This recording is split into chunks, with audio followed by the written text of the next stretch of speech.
bonjour et bienvenue au 3261 boulevard Sainte-Rose à Fabreville. Alors, ceci, c'est une visite virtuelle et non une vidéo promotionnelle, donc ça va être presque comme si j'étais là avec vous en train de vous guider. Alors, comme vous pouvez voir, on a les Sarloka en face, donc pour votre jardinage du printemps, vous n'aurez pas loin à aller.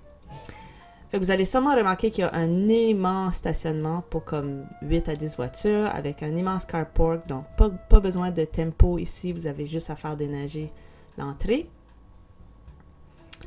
On va commencer par le rez-de-chaussée. Alors ici, on a une très grande cuisine. Fonctionnelle, vous pouvez la rénover, mais au moins l'espace est là pour l'instant et c'est très propre.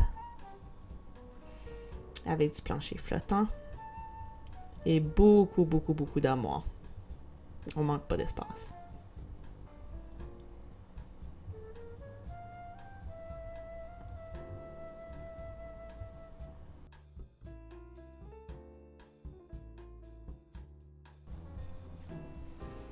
Ici, on a la salle à manger et le salon avec du plancher de bois franc.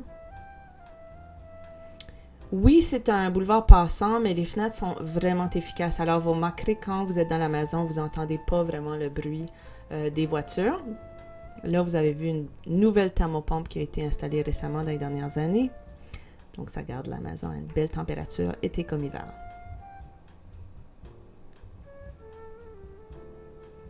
On va aller voir la petite chambre du rez-de-chaussée.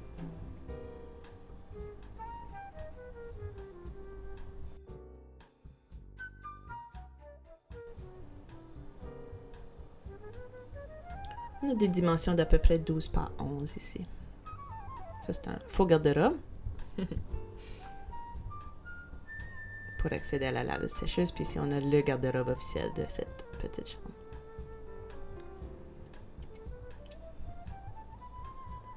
Et je dis petite, mais avec les standards 12 par 11, c'est pas vraiment une petite chambre. Alors ici, on a quand même une grande salle de bain.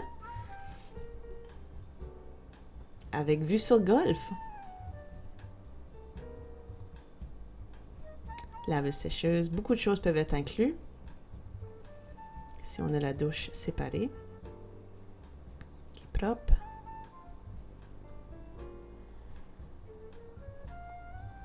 Et on va aller voir la chambre principale.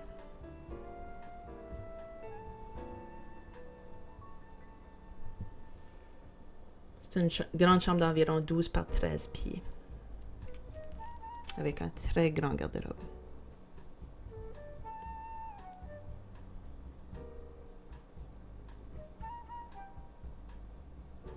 On va aller au sous-sol.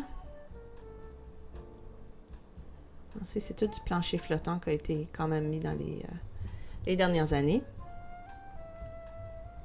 Ici, on avait la troisième chambre. Il manque juste un mur, donc un mur avait été enlevé. Vous pouvez facilement remettre un mur et une porte.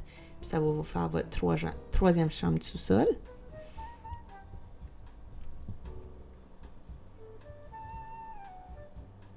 Les chambres sont toutes des bonnes dimensions. Ici, on a 10 par 12, 10 par 12, puis l'autre avec juste 3 murs qui serait 11 par 10 à peu près.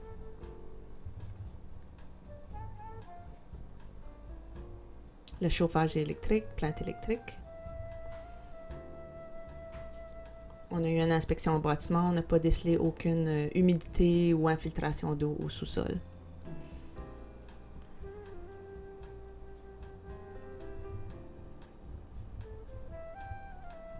Alors ici, on avait comme un genre d'atelier. Le propriétaire faisait du vin. Donc ici, il y avait sa cuve. C'est sur du béton. Vous pourriez la finir éventuellement. On a un réservoir d'eau de 2017. On a un panneau qui a été changé depuis le départ, mais il y a quand même eu un incendie avec l'ancien panneau qui était là, puis le bois n'avait pas été changé. Fait qu'on voit que c'est calciné, mais c'était pas ce panneau ici qui avait causé l'incendie. Ici, on a une genre de douche, mais selon ma compréhension, c'est pas super conforme parce que l'eau s'en irait dans le trou de la sump pump. Donc ça serait à corriger si vous voulez l'utiliser comme douche. Là, on voit le tuyau d'évacuation au bassin de rétention. Beaucoup de vin qui peut être inclus si ça vous intéresse, du vin maison. Alors, il y a vraiment beaucoup de rangements dans le sous-sol, donc pas un problème. Puis, on n'a même pas encore montré le garage. Il y a des garde-robes partout.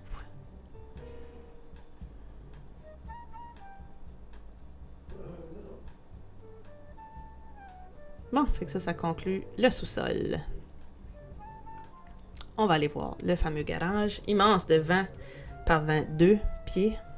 Là, vous pouvez facilement mettre un auto et avoir du rangement en masse.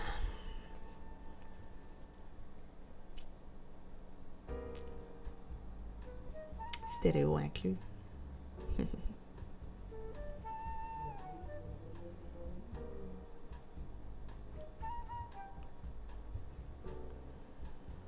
On va aller faire un petit tour de l'extérieur. Sur le certificat de localisation, vous allez voir qu'on a démoli un espèce de cabanon ici. Fait que là, vous avez une petite dalle de béton, corde à linge.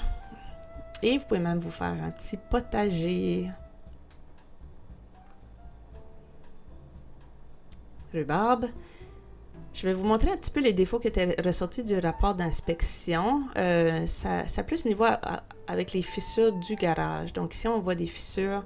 Il n'y a pas de risque d'infiltration d'eau au sous-sol ici parce qu'on est juste une dalle de béton. Un petit peu d'effritement de certaines briques.